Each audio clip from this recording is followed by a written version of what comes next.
Welcome to the Manders Mindset podcast. Here you'll find both monologue and interviews of entrepreneurs, coaches, healers, and a variety of other people, where your host Amanda Russo will discuss her own mindset and perspective and her guest mindset and perspective on the world around us. Manders and her guests will help explain to you how shifting your mindset will shift your life.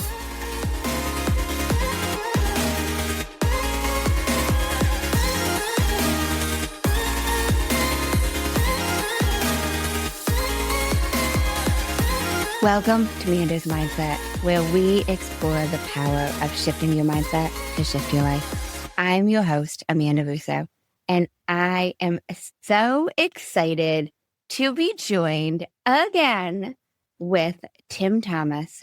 He was with us for episode 144, and he is back joining me today. If you don't know, he's a former Special Forces commando, and he is the founder of Breathwork In Bed. Thank you so much for joining me again, Tim. Amanda, thanks so much for having me back. So what do you want to talk about today, Amanda?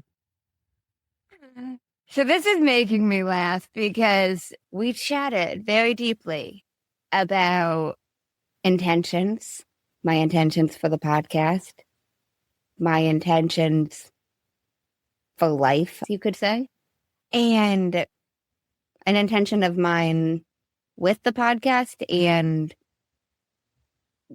within general in my life is I'm looking to help myself as well and other people be able to take imperfect actions to move forward. And if possible, in less time than it took me. So, with that, Tim, it's been about a year since we last connected. Yes, I have very much enjoyed your posts when you went to Bali. That's kind of in my area. And I would love to hear what you got from those. You went there twice, yes? Yes. You liked it so much you went back again? Yes, and that's why I'm going to go back a third. So what happens when you go to Bali, Amanda? I'm interested. What happens when I go to Bali? Yeah, talk me through the invisible realm that Bali opens up, because, you don't live in Bali. You go to Bali to do something there and it does something for you. I'm genuinely interested in the unseen parts of a person when they change physical localities. They go to a different culture. Something happens there. I'd love you to share that with me and those who are listening. Well, both times were very different. I will say that. I went in 2024, then I went again in 2025. And the first time I went, I did no research whatsoever. I booked a flight. I had a passport. I booked a flight, and that was that. Oh, you have some comments.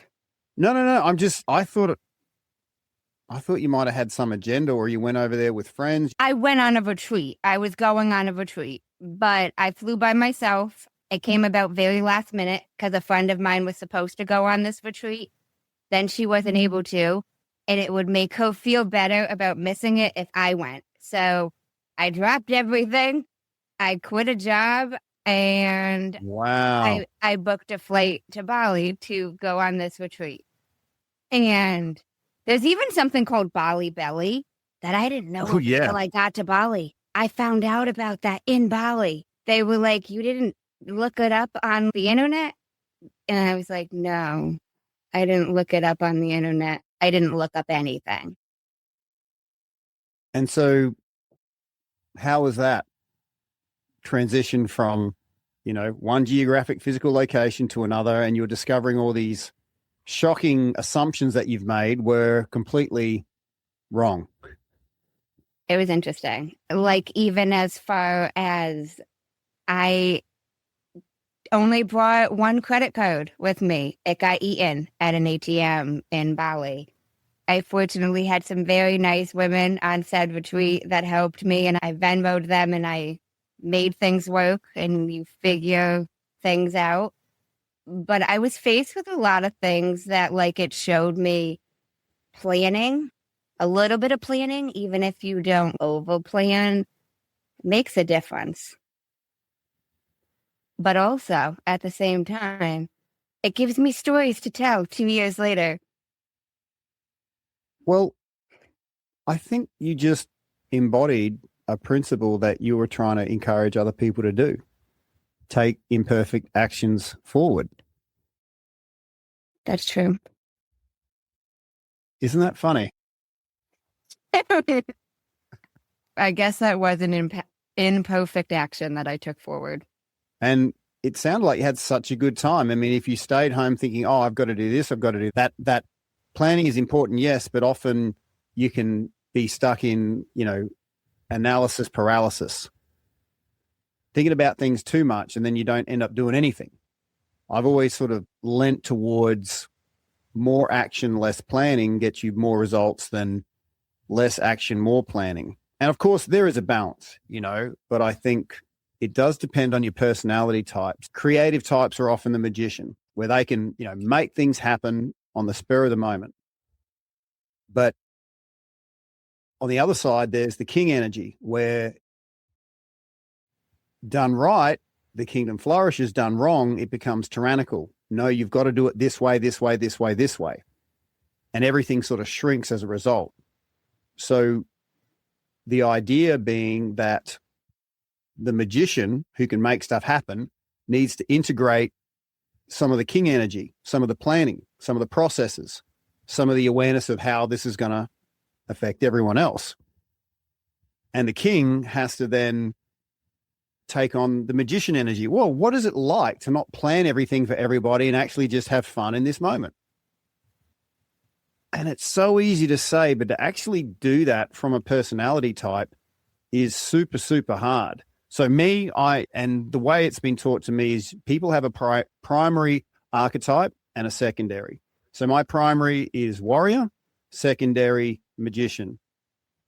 So I like to get stuff done, be on a mission. And I don't like it when someone interrupts my planning or they want to express too much emotion. To me, that occurs as weakness. But the very thing I don't want to do as a warrior, feel emotion, because to me, feeling emotion isn't feeling emotion. It's taking my armor off. And if my armor comes off, then I'll be vulnerable. But the thing about if I stay in the warrior realm only, my armor stays on and no one can get to me. No one can actually get to know who I am. I can't really feel connection to others. Every archetype, every personality often has this thing that you don't want to do, but that's your path to liberation and freedom. So what you don't want to do is your path to liberation and freedom. Yeah. So and just in my example as a warrior, I didn't want to drop my guard and feel stuff. So my opposite is lover energy. But it's mature lover energy. There's an immature form of any sort of archetype, but then there's the mature form. And it's funny, but you can literally have a conversation in your head that once you know yourself, I can say, what would the mature warrior in me say about this? What would the mature lover in me say about this? And for me, breath is a great way to dial into the mature version of yourself, because you get to remove the low end blockages to access that, and I'm no expert in reading others and what they have. But if I was to guess with what I know about you, Amanda, you are a magician energy, possibly a lover as well, meaning that you like creativity. But if anyone says, hey, Amanda, you have to sit a certain way and do what I tell you, you'd be like, well, yeah, man, You know, like there's no part of you that wants any kind of control or, you know, if someone says, hey, you've got to say the sky's blue, you're like, the hell it is. I'll say what I want it is. You know, there's this, I do not want to be trapped, captured, or cornered in any way, shape, or form. And lover energy loves connection, and they hate it when people withdraw from them because they want connection. So the worst thing you can do to someone who's a lover is withdraw or cut them off. So I'll just use the example of a lover because that's my way to healing. Me as a warrior, I have to embody the mature lover energy, not the immature one.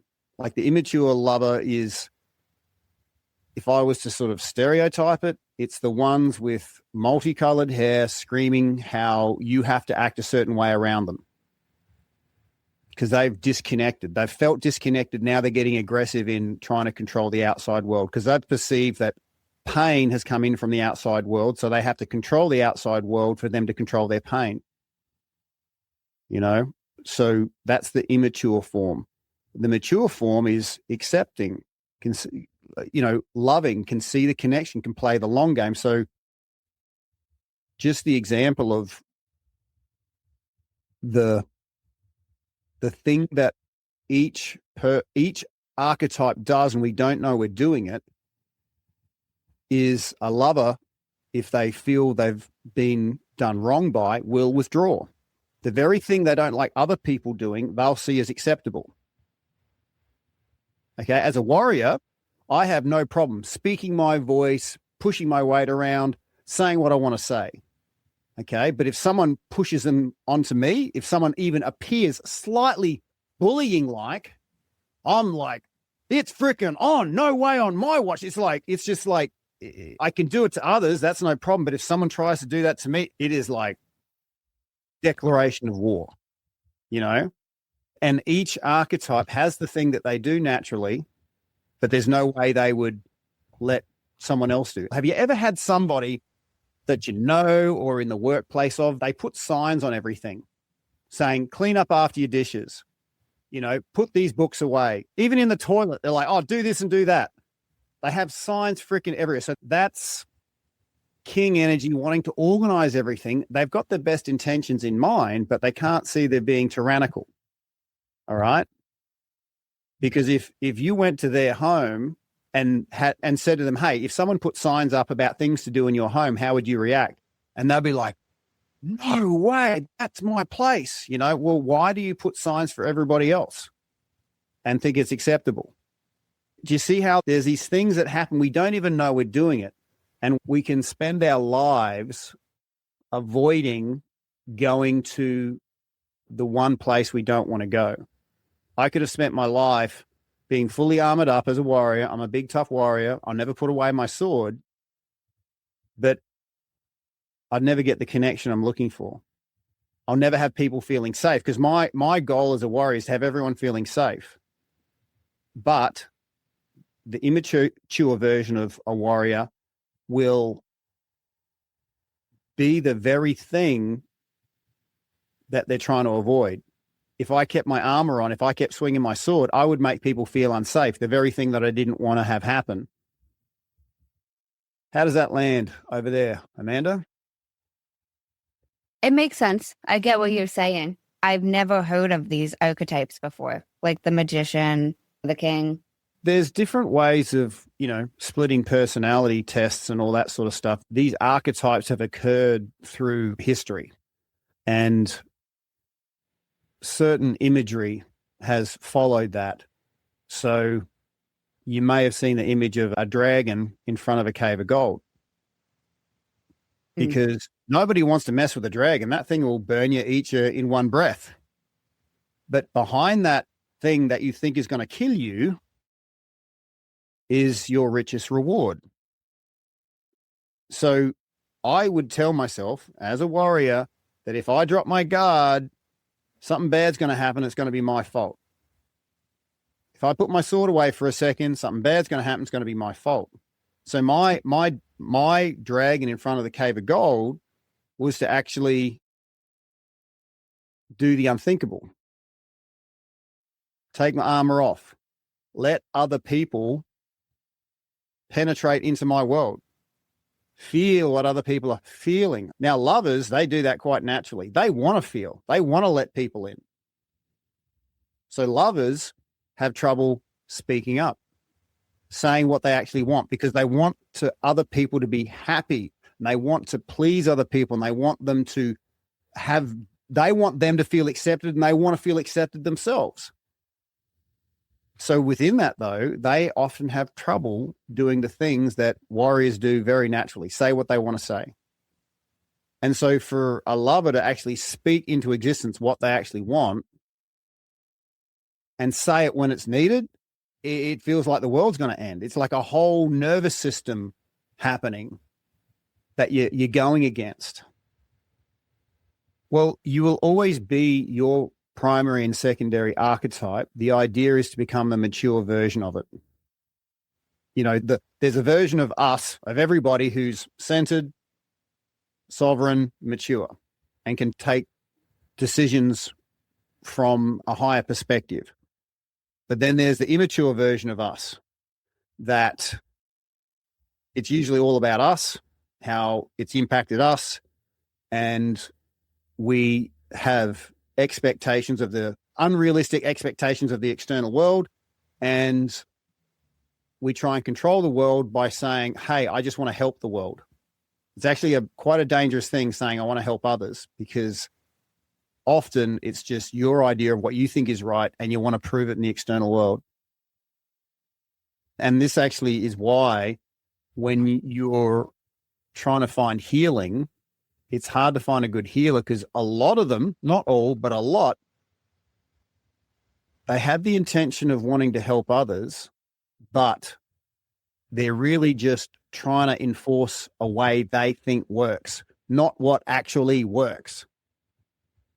But people who are hurting, needing healing, they're in a vulnerable position. So it's hard to sort of challenge that, and people end up blaming themselves. For 6 years, that's how long it took me to find a good psychologist, right? When I was going through my own PTSD, most of them would just try and give me what they think I should be doing and what should work for me. Nobody ever actually had something that worked and they were applying in a way that could meet me where I was. I saw a pattern that no one else saw, and I set up programs around it, and it enabled me to achieve a lifetime goal of saving 40 veteran lives from suicide within a year. And that was simply this. Us humans, whether we admit it or not, we are built for connection. Our peace, confidence, quality of sleep, quality of thoughts, quality of presence is relative to how connected we feel. And it wasn't the pain we couldn't handle. What we couldn't handle was the pain would get to a certain duration or intensity where it would transform without us even knowing it into loneliness and isolation. And as humans, we're not built to be disconnected. And I've noticed that there's no holding ground. Disconnected energy seeks to disconnect more and more and more. Connected energy seems to want to connect more and more and more, right? And so what I did was, I'm so glad I wasn't formally trained in this, because formal training has an idea someone had, might have worked for them, but then they push it into the world. What I saw was that once you broke someone's isolation, once you created a rapport, once you had just one or two people around that person that they could feel safe around, safe enough to speak their truth, because these people that are hurting, they want to say certain things. They don't feel safe enough to say it. And these unspoken words become like rocks around your heart. And the world we live in loves pouring what I call dopamine over dysfunction. So as much as there was a bunch of unspoken words around my heart, I could drink a bunch of alcohol, dopamine over dysfunction. I could pour alcohol over those rocks and I could be okay for a moment. Or I could take pills, or I could take all these other things. It wasn't until I could hear somebody else say the words that I wanted to say, they actually dissolved those rocks around my heart. And then I'm like, fuck, I thought I was the only one. And that would be my two signs of achievement. When guys would say, fuck, I thought I was the only one, that was the first sign that the healing process had begun. Because until you break that isolation, you can pour all these millions and billions of dollars of resources into that person. It's largely water off a duck's back. When they're in isolation, if they don't know who to trust, they're not letting anything in. Breath work for me is the quickest way to create that state of safety, connection, removal of blockages, so then you can connect to yourself. Powerful connections inside of yourself have a higher likelihood of powerful connections outside of ourselves. Energy has a shelf life of 18 to 24 hours. So every day, if we don't choose to powerfully invest and connect in ourselves, I'm protecting myself because I'm not in abundance. Think of energies like your energy, like money. How you invest it's how you get it back. Doesn't matter how much you start with, it's how you invest it. And every breath you breathe, that's like turning 2 cents into $2. Proper breath work increases energetic currency, increases connection to yourself, removes the blockages. And you go forward through your day in what I call an energetic millionaire. That's the goal for all of my clients, is to be energetic millionaires. Because life occurs very differently when you're walking down the street with $1 million in your back pocket than if you're only got 2 cents. And the wise person knows if you don't choose to invest, connect inside and connect out, the choice gets made for you. You will automatically go into conservation mode and you won't even know it. All of a sudden, other people are annoying. Shut up until I've had a coffee. I don't know why, but I have to drink 6 beers at the end of the day because there's an imbalance there. And I'm not against drinking, but I'm just saying anything you use outside of yourself to create balance, you'll end up becoming dependent on because you've overlooked the resources inside of yourself to find balance. And I was looking forward to this conversation with you today, Amanda, for a number of reasons, but one of which is what you talk about is giving access to resources that are underneath people's skin. And that's very rare. Most people, when they're wanting something, there's no shortage of people saying, give me your money. There's not many people saying, hey, you've actually got everything you need underneath your own skin. Here's how to access that. Because once you access that, all that crap outside of us becomes redundant really quickly. And there's no way the marketing world we live in wants to be made redundant. They want repeat sales. So they'll say, yeah, we'll take care of it all for you. Just give us your money. What I like about what you're doing, you're getting people to go introspective and then take those imperfect actions forward.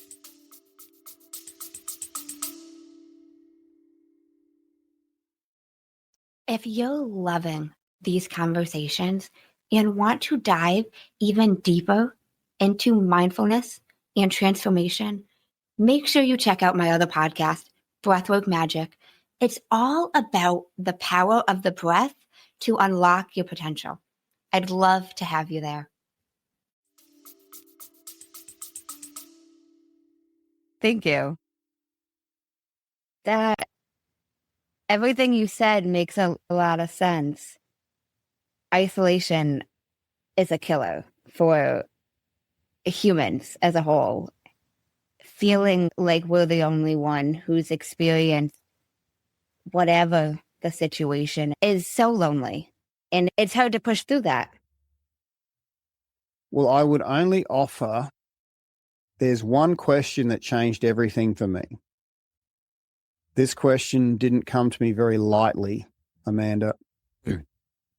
And just to preface this, if you can understand and answer this question honestly, moving forward from here will occur very differently. So I came to this golden question, which I'll share with you. When I was at rock bottom, it was early 2011, and I'm literally about to kill a man. My time in the special forces had ended. The government wasn't paying me. This would have been murder. My life was falling apart, as was my family, and conventional wisdom said, Tim, you need to see a psychologist. At the time, that made no sense because I don't know this guy. I don't trust this guy. I don't like talking about this sort of stuff. Why the hell would I want to do that? But I'm like, Tim, everything's falling apart. Maybe you're the problem. And so it was very difficult for me to go into that psychologist's office. And I discovered that the one time I actually dropped my guard and asked for help, it was for a person that wasn't just incompetent, he was completely apathetic. He was kind of looking at the ceiling as I was sharing my deepest thoughts. He had this cup of whatever, and he would slurp it like, and I told him, I said, that's really distracting for me. But he just kept doing it. He didn't even want to be in the room with me. And here I was, sharing this stuff. And after I told him everything I saw in service, everything going on with my family, he kind of looked at me and snorted and went, oh, you think it was a problem with your mum and dad? Everything froze.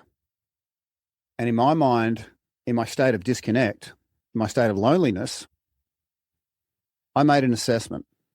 This man says he's a healer, but he's not just not healing, he is hurting people. I'm going to do the world a favor by removing this guy. And before I was in the special forces, I was a professional fighter. So I know when I make my mind up, something's going to happen. Not a person on the planet could stop me. I put my hands on the side of this couch and I stand up to do this because I saw he had a glass frame psychology degree behind him. And I'm like, I'm going to make this poetic. I'm going to feed his words back to him. Hands on the chair. I get up. And then no shit, I feel this hand pressure on my chest. Not enough to stop me, but I'm like, hang on, what is that? And it paused me for a minute, and I'm looking at this psychology degree. And then I'm like, Tim, you're the toughest guy you know. And you are struggling in a system that doesn't seem to understand and doesn't seem to want to help. And this is the golden question. How many other people do you think are stuck up against this right now? And I sat back down feeling very defeated. But that is when I saw them. Hundreds of thousands of people to my right, hundreds of thousands of people to my left, Amanda, and they've got the same pained expression I've got, and they're looking in. They weren't saying anything, but I could sense them saying, Tim, if you can find a way forward for you, you can find a way forward for us. Now, in that moment, as much as I had not gone anywhere physically, I'd broken my isolation by asking that question, how many other people do you think are in the same situation? I gave it a number. To me, I'm thinking at least 6 million. All right, so that's 3 million on my right, 3 million on my left. And I said, it doesn't matter if it takes me a week, a month, a year. To make progress when you first start your healing journey can be so hard. It seem like forever just to make an inch. But this is why I get people to give it a number. How many other people are stuck up against what you're up against? Because that inch for me wasn't just 1 inch. It was 6 million inches. I was moving forward for 6 million people. And with my isolation now connected, I was connected to a bunch of people that most of which I hadn't met yet. But I had a sense that at some point in the future, they're going to go, you know what, Tim, we're so glad that back in 2011, you didn't kill that guy because you're moving forward and your forward progress has helped us get through. The thing that took you 10 years to do, you've helped us do in far less time. This is where people have to understand that the thing that makes you feel stuck, the thing that you don't want to do, from the perspective of other people, that is the most valuable thing you can do for them. It's not what we do so much. It's what we've come through. From the perspective of others, our value is what we've come through. Because only you are qualified to break the rocks around someone else's heart. You know? Why do you say only you are qualified to break the rocks around someone's heart? Let's break it down. So I'm qualified to break the isolation of other veterans. If you're up against cancer, if you're up against a relationship problem, if you're up against a shitty boss, if you're up against whatever problem that is, once you ask the question, how many other people are stuck in that situation, then you're qualified to break their isolation. You've got to have that skin in the game. Because whether they like you or not, this is the great thing. It's actually better if people don't like you. If they can see that you've shown them it's possible, then they're like, I can't ignore that. Anyone listening, what are you up against right now? And then ask the question, how many other people are in that same situation? And don't just say a lot, give it a real number. And the more you can see their faces, the more you can sense that they're willing you on, the more that you know that every inch you make, you're making that times however many people. So sometimes when I'm breathing for me, but sometimes when I'm doing my breath work, I'm doing it for all those other people moving through. I really like that about how many people are going through what I'm going through. And I like the specific number with it, like not just saying a lot. It helps us visualize almost, even if we were to say a lower number, but it still helps us that connection of, even if it's 1,000 people. 1,000 people is a lot of people that are. Even if it's 10. If there's somebody, no matter what it is, there's somebody else going through it. And the more you can see them, connect with them, and you're actually feeling their pain, it's funny how we can more willingly do for others what we wouldn't do for ourselves. There's no way I would like my friends to experience the pain I'm going through. So why do we think it's acceptable for us? And so just know that, self-care, self-healing, self-investment isn't selfish. It's where generosity starts. Generously investing in yourself, connecting with yourself, leads to these generous connections outside of yourself without any attachments. Okay? You can generously give to others knowing that you can fill yourself up. What nobody knew was that every 6 or 7 weeks, I'd have to write myself up drunk for about 3 days. Why? Because I was still being highly effective, but I was giving of myself. I wasn't giving of my abundance. So what I would do is if, I was 100%, and if I had to give 10% to somebody, there'd be a part of me saying, hey, I'm down to 90%. You got to do something with that 10%. But these days, what I say is I don't give of myself anymore. I give of my abundance. Because what I noticed, if I create 500% more than what I actually need, I can give away 20% every day. I can do that every day. And I'm completely not attached to whether people love it, hate it, it does what it's supposed to do, or people tell me to F off. The point is I'm in touch with something so much greater, and whatever is taken, I can put it back in.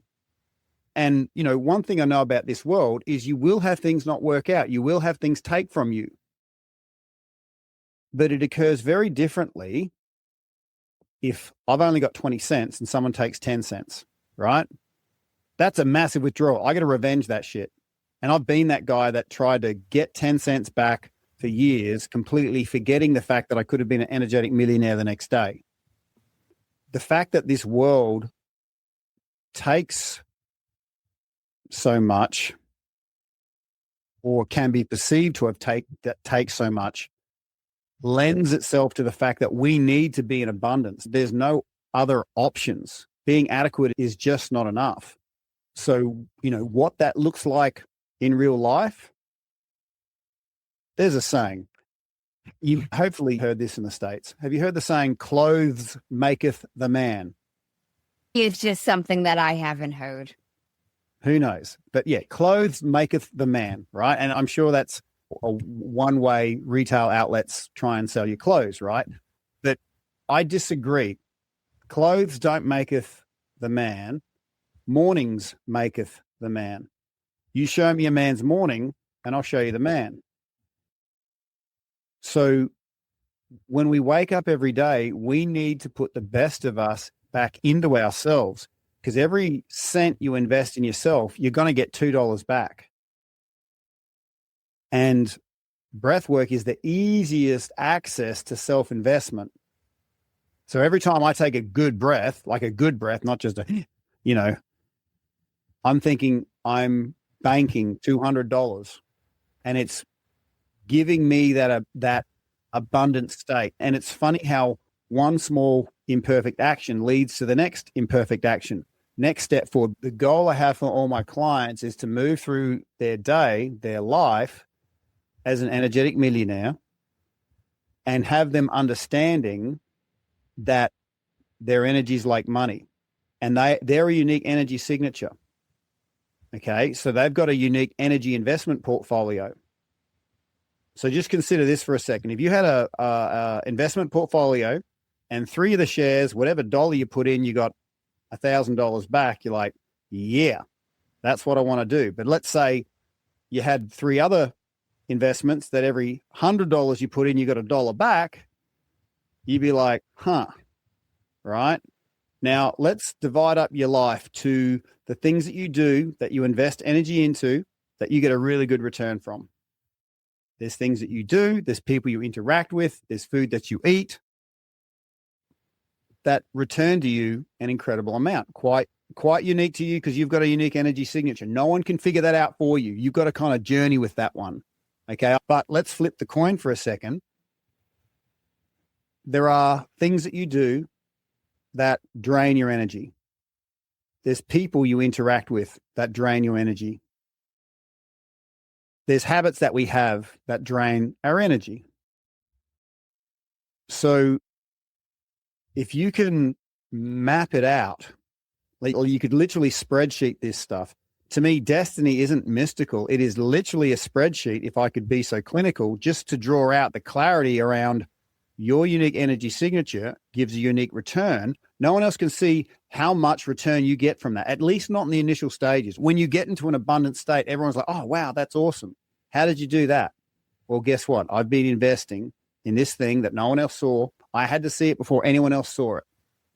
And then when you reach this place of abundance and mastery, it's like, oh, then it becomes obvious. So what I'm trying to say here, Amanda, is if you can create a morning routine where the best of you gets invested in you and you're powerfully connected inside of yourself, you kind of double your energy every time you connect outside of your own skin. It feels good to invest in you, but it feels amazing to invest in other people. This is why humans, we talk, we listen.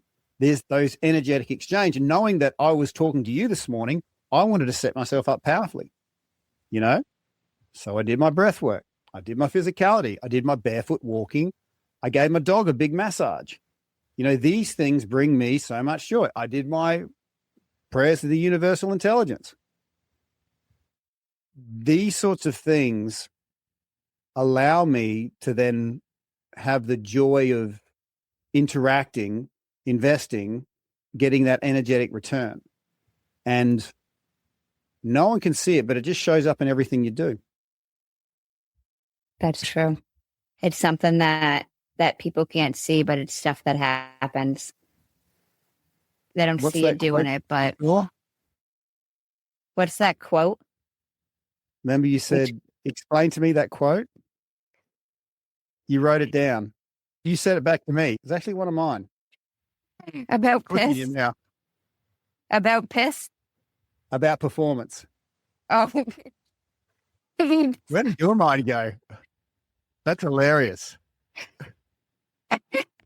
But we're talking about accessing an unseen part of you and how it impacts performance. Do you remember that one? Yes. Performance is a visible result of an invisible process. Yeah. And once people understand that it's only us that can access that invisible part of us, and we've got to, value that, the idea of self-love, and love without actions is dead.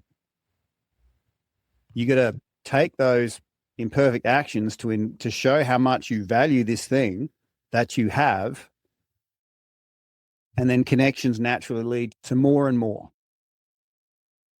And everyone will see your performance, but no one will see the invisible process behind that. And that's the thing that we can take a joyful responsibility of, because that is us. That is very true. Tim, I'm curious how you came about understanding this about performance. So you can drink all you want during the daytime, which Amanda does a pretty good job of doing, but it's nighttime that your body hydrates. And so the saying we had in the army was pee white, ready to fight. right, ready to fight. It cracked me up. I've never heard it in my life. So I'd love to know if any of y'all listening have heard Tim's quote. Feel free to find me on social media and let me know. You'll find out how many Australian fans you've got, I think. Oh, it does come up when I type it in on Google. You must be real then, hey? You're not talking to an AI. Oh, Tim. I looked up clothes make the man. And it mentioned about how the outward appearance dictates first impression. I do think outward appearance is even important for how we show up, though, as well. I believe we show up differently. If we feel better with how we look, I believe we show up differently. Well, it does lend itself to the idea that it takes energy to connect. And it does take a certain amount of energy to invest in your appearance. But I would also say that the same actions can be done from a very different state. Okay, so let's say I'm putting clothes on a certain way because I value myself. And I also want to connect with myself, but I also want to connect with others. I want them to feel like they can connect with me, and I'm not going to have my clothes, get in the way of that. But then there's somebody saying, well, I don't feel valuable. I've got to cover myself in something valuable. And then when I look at others, that tells me I'm more valuable than them. And I can compare myself. I can give my sense a false sense of value because I'm dressed better. So I'm just trying to say, again, this is where performance is a visible result of an invisible process. It's the invisible process, the state we're in before we take those actions, that make all the difference. Let's say two people are going to the gym. One person's going, you know what? I want to be an energetic millionaire. I value this thing that I have. I want to invest in it. And every rep, every step is an affirmation. I value this. And every single rep I'm doing is improving me, and therefore it's improving everyone else. But it's got to start with me. I'm feeling more connection to myself, and the more connected I am to myself, the more connected I'm going to be to others. The other person is going, I don't like the look of me. I don't like the way my bum is. And I'm feeling like I can't connect to others. So they're going to the gym. Every single step they take is them saying, oh, I'm not happy with my bum. Oh, I'm not feeling adequate. And so the same actions taken from a very different state can have a very different outcome. So it's easy to get lost in the visible. It's rarer to hear people talk about the invisible process behind that. Because for years, I did it wrong. I did all the actions, but I didn't have the right state. I could create a physical discipline of, exercising regularly, but I still felt insufficient. I still felt inadequate because I wasn't actually doing it to affirm my worth. I was doing it because I felt like I still needed something. I wasn't doing it to celebrate life. I was doing it because I'd felt like I'd lost something and I had to get it back.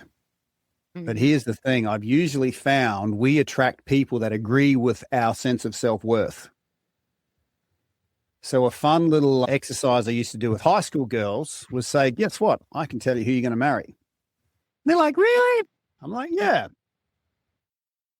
Think of something you care about, something you really care about. And I'd ask the group. And often I got this one girl saying, oh, my iPad. She cares about her iPad. And I said, okay, you really value that? She says, yeah. And I said, so if someone just grabbed that and threw it on the ground and treated it disrespectfully, and they're inside your house, what would you say to them? Well, you would say, get out. Yeah, that's what she said, right? I'd tell them to get out. They're not supposed to be in my house, disrespecting the stuff that I respect. And I said, okay, let's say you had people in your house and they saw you disrespecting your iPad, throwing it on the ground. What would that give them permission to do? Well, it would give them permission to treat the things you care about with disrespect. Now, you're not saying anything when you're treating your iPad poorly, but everyone's picking up on that. And you are going to fill your house full of people that agree with how you treat your stuff.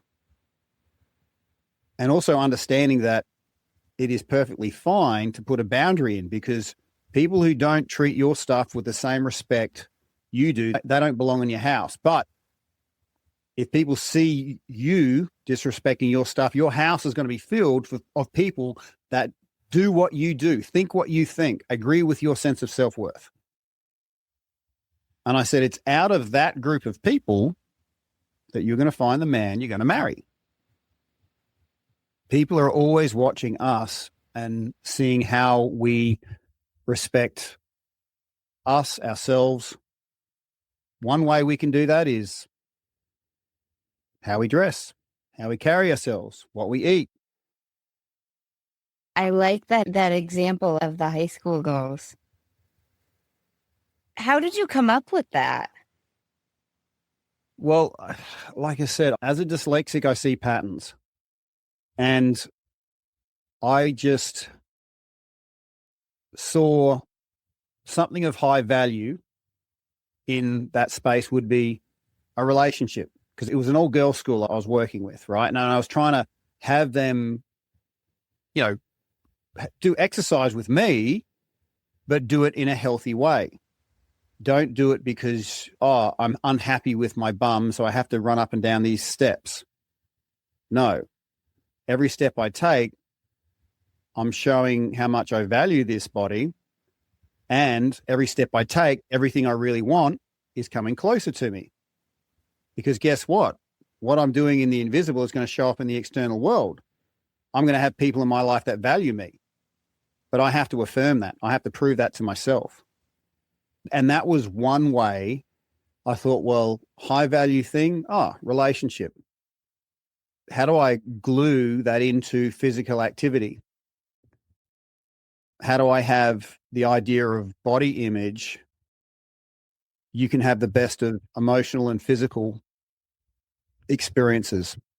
Doing it because I love this. Doing it because every cent I invest in myself, I get $2 back. Doing it because my future is getting better with every single step.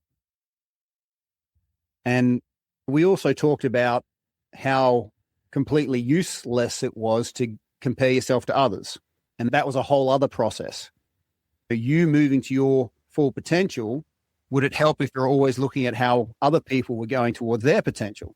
This is where you get in charge of you. You water your own roots you water your own soil.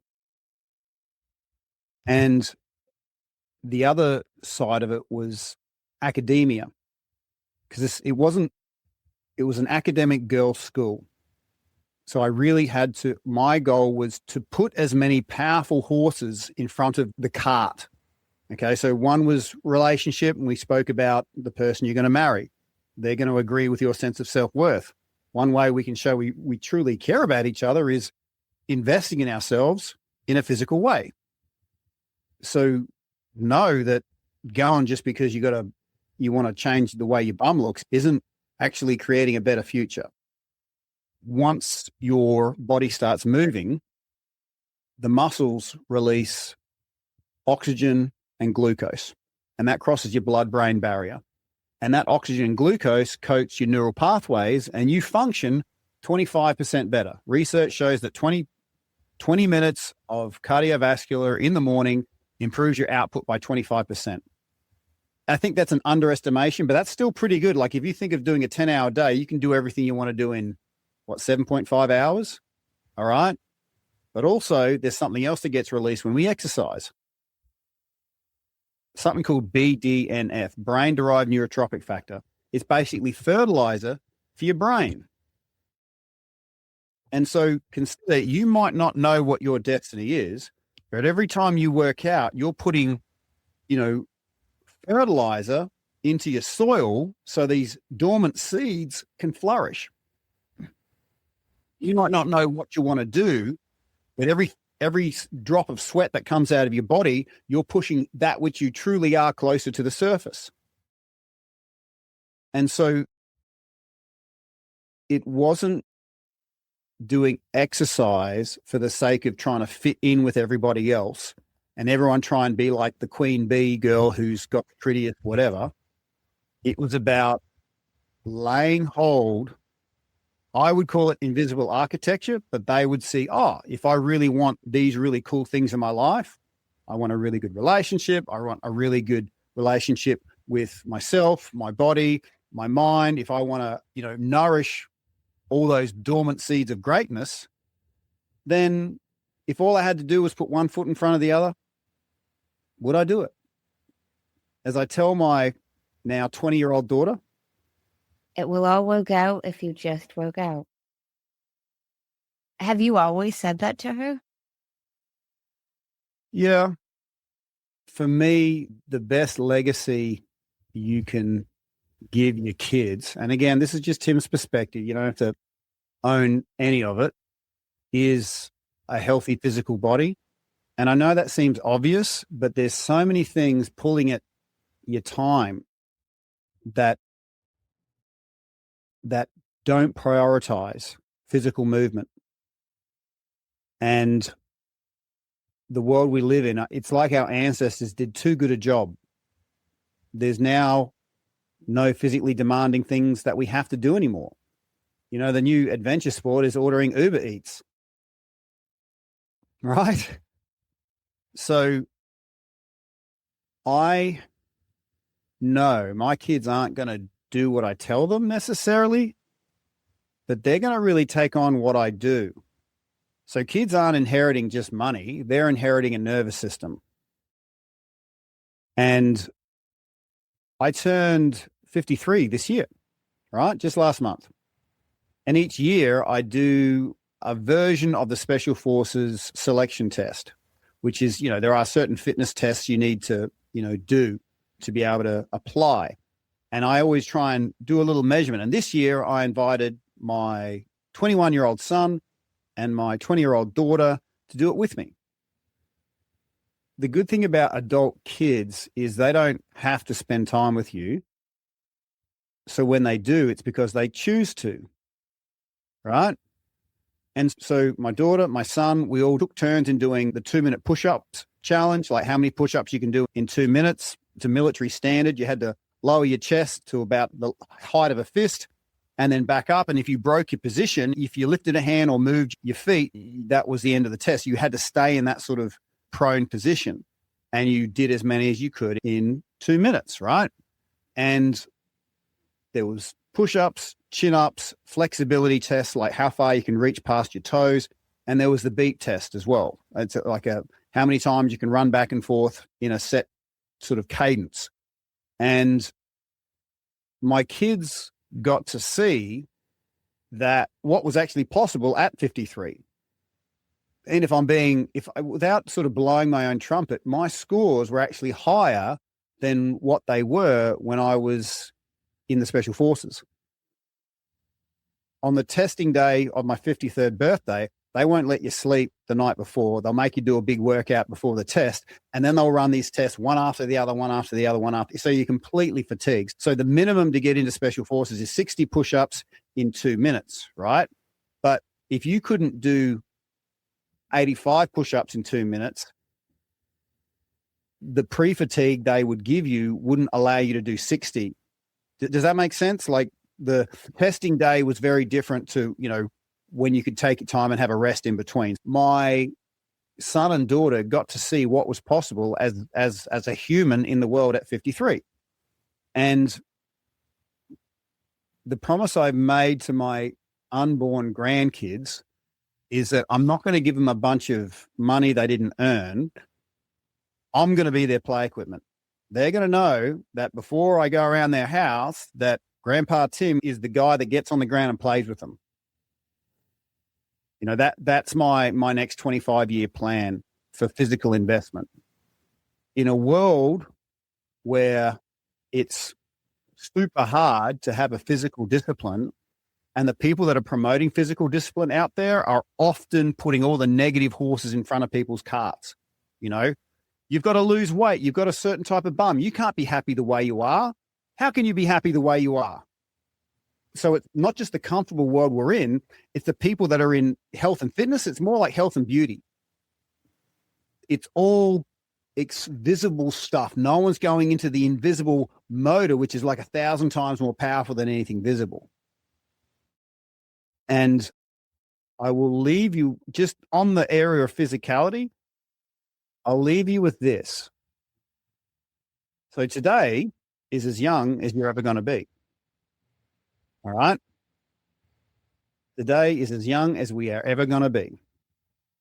And should we let other people say what we can and can't do at a particular age?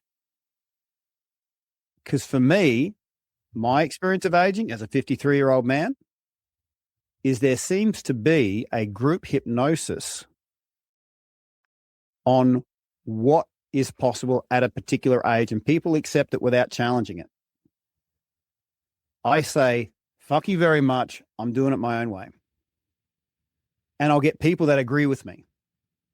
And I'll get people to hold me to that account. Because time and time again, Amanda, when my life was a shitstorm, it all worked out when it just worked out. In so many ways, it was the only thing that made sense. And when I strayed from that sort of self-medication inside my own skin, I would medicate outside of my own skin. And the consumer world we live in wants us to think that all the answers are outside of our own skin. Because once you discover how amazing we're built, once we discover it's not a set of lungs we have, it's a medicine cabinet with a lot of different shelves, that's when all that shit becomes redundant. Thank you, Tim. This was absolutely great. But I'm going to ask you these again. I'm so curious if your answers have changed. Remember the Jay Shetty questions? You don't? Or you do? No, it's okay if you don't. Jay Shetty ends his podcast on purpose with 2 segments, and I have borrowed them, and we end Manders Mindset with them. First segment is the many sides to us, 5 questions, and they need to be answered in 1 word each. Okay, so just give me a second. I'm going to reset my body because I've been sitting. I want to bring everything. Actually, it's getting a bit hot in here. There we go. Did your tank top say Breathwork in Bed? Yes, it does. That is cool. Love the branding. First question, and it can be answered in 1 word. What is one word someone who was meeting you for the first time would use to describe you as? Loud. What is one word someone who knows you extremely well would use to describe you as? Kind. What is one word you'd use to describe yourself? Happy. What is one word that if someone didn't like you or agree with your mindset would use to describe you as? Fuckwit. What is one word that you're trying to embody right now? Second segment is the final 5, and they can be answered in a sentence. What is the best advice you've heard or received? If you can control your breath, you can control everything. Why is that the best? Because it's true. And it's so easily accessed. What is the worst advice you've heard or received? I've done this a few times, like take more actions. It occurs like this. Take more unaligned actions. Do this course, do this program, buy this product. To fix a problem, you've got to do more, do more. I've done that so much thinking, oh, that makes sense to me. If I want more, I've got to do more, but they're just unaligned actions. No one actually went on the inside and did the invisible work and then said, okay, let's take action once you're in line with it. It's more a case of how do you climb that ladder? Let's do a ladder climbing course, but the ladder's leaning up against the wrong wall. Yeah, it doesn't matter the actions that are taken. If they're not aligned, it's a matter of time before it all just falls over. Or you simply just don't get what you intended,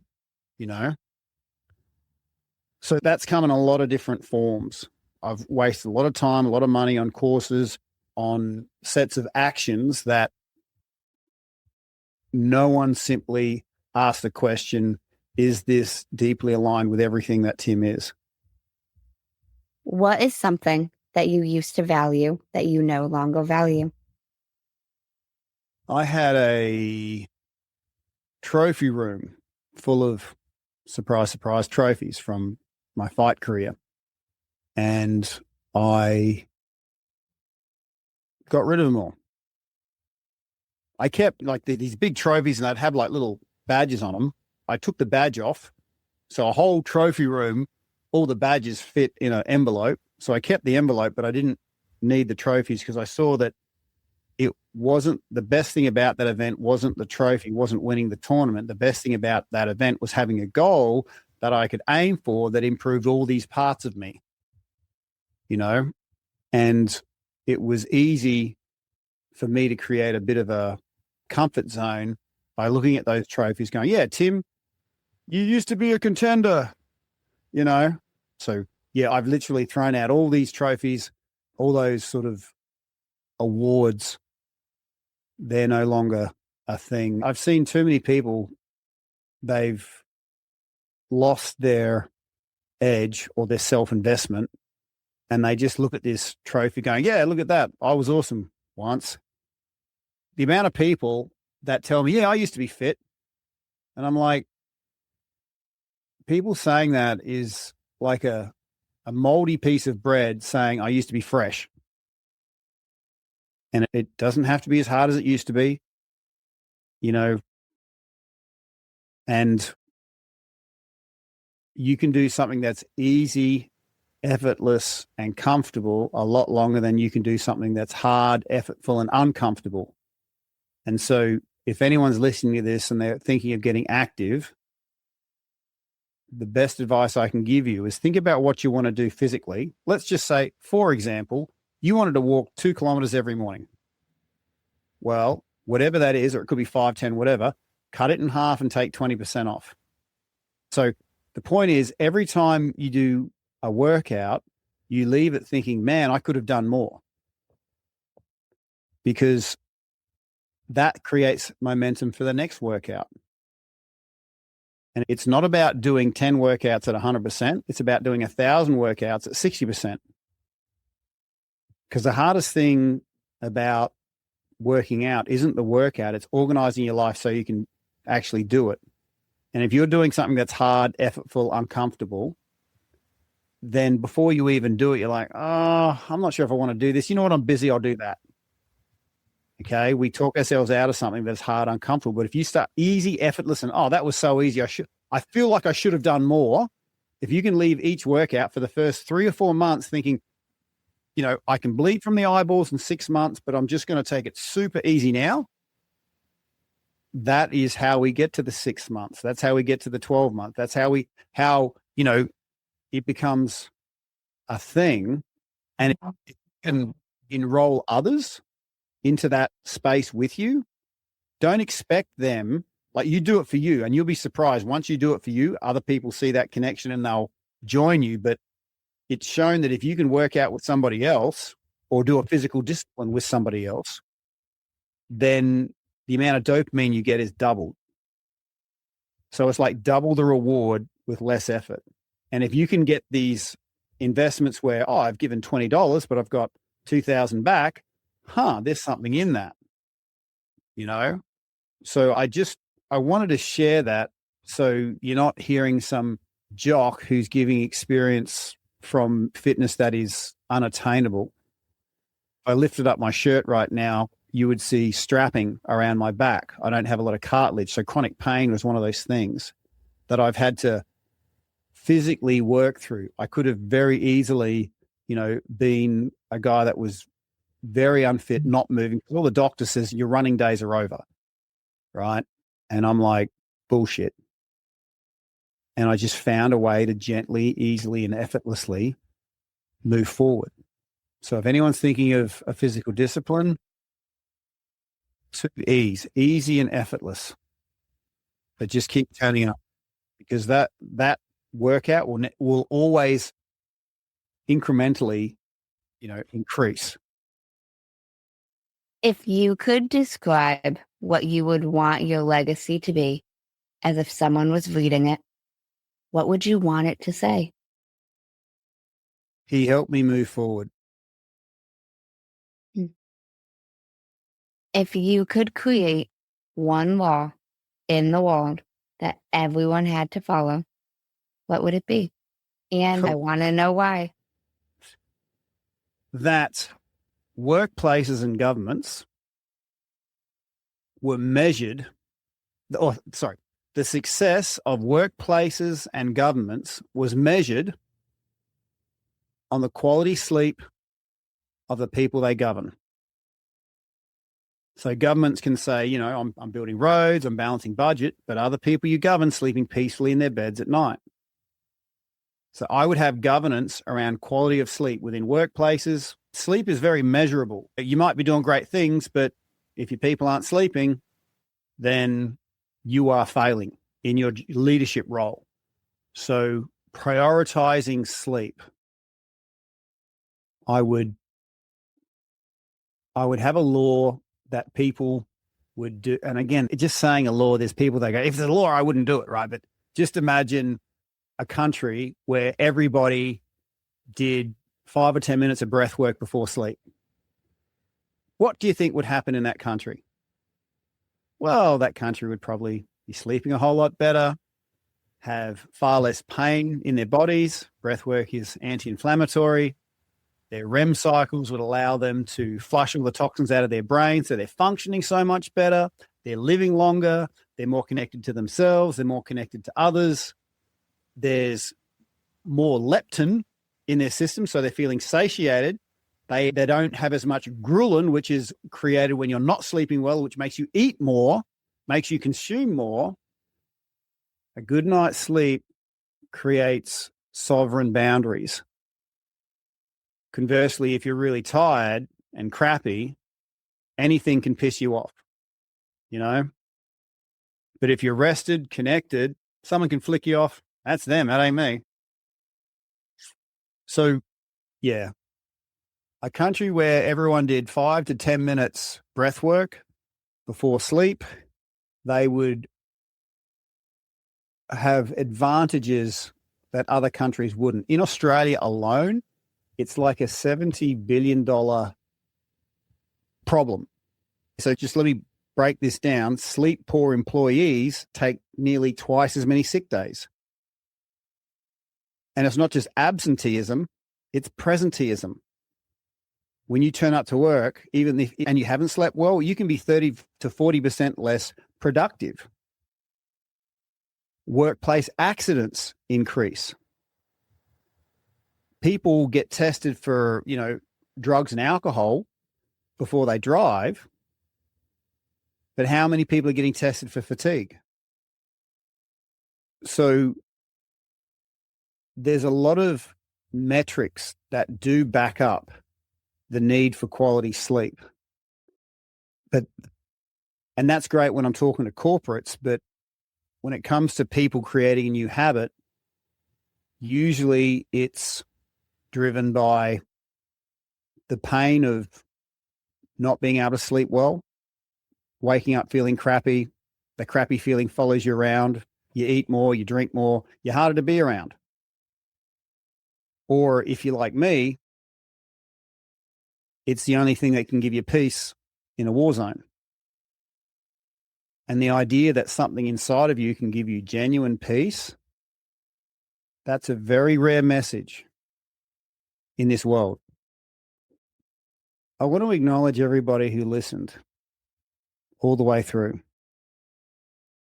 If there was something in you that was getting stirred, there's a reason for it. And I would ask you not to ignore that.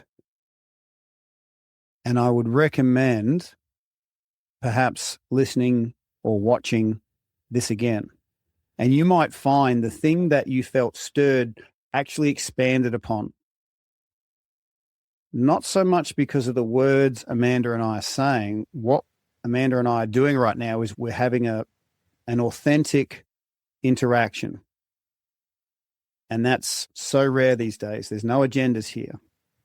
And when humans become authentic, it's like this fire gets lit, and no matter what angle you're sitting on, you get some kind of warmth from it. It starts putting blood into places that really need it. So if you felt something stirred inside of you, take some time to let it in, and then listen again to the podcast, and you might find that place inside of you actually expanded even more.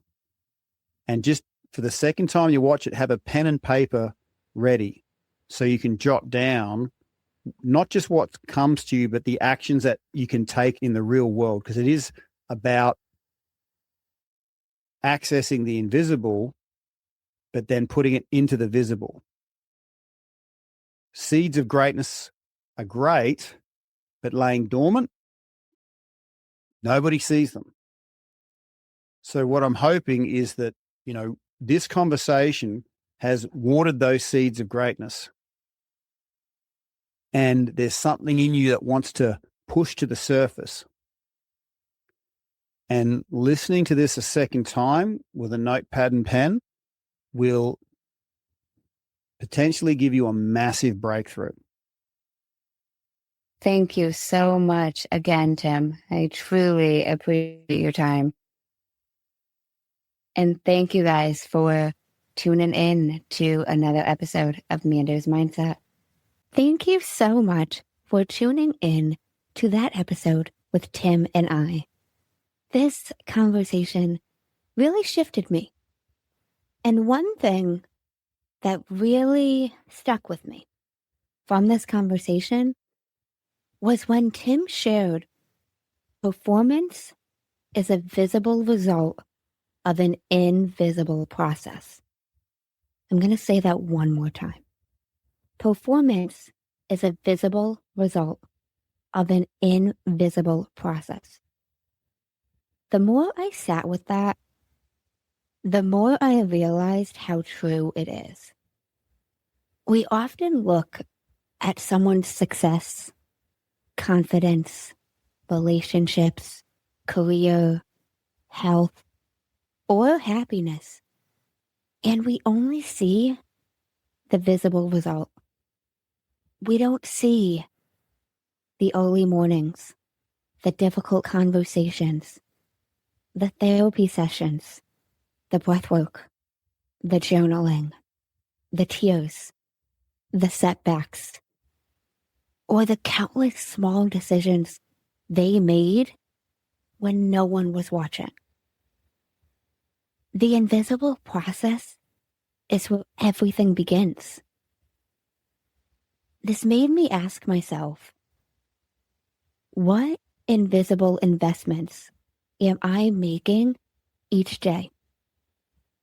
Not because someone will notice them tomorrow, but because I know they'll shape who I become over time.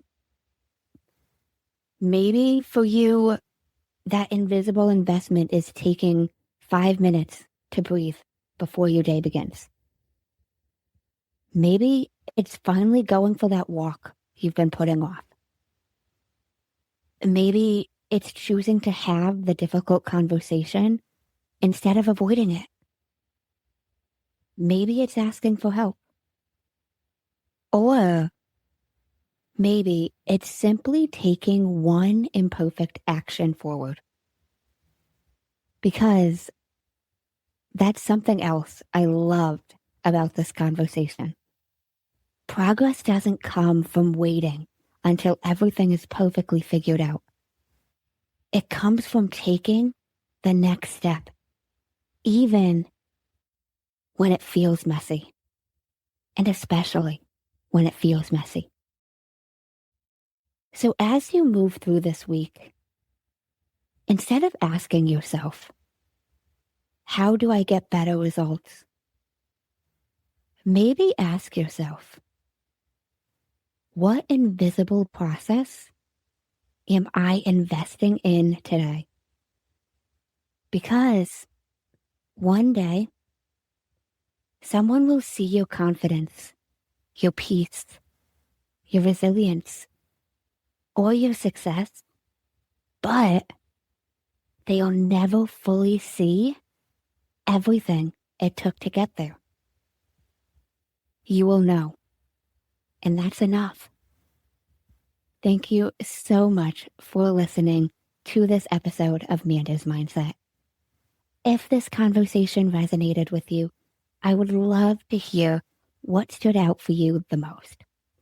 Feel free to send me a message on social media or share this episode with someone who could use the reminder that the small things we consistently do often become the biggest things that change our lives forever. Thanks, guys. Until next time, keep breathing, keep shifting, and remember, everything is figure-outable.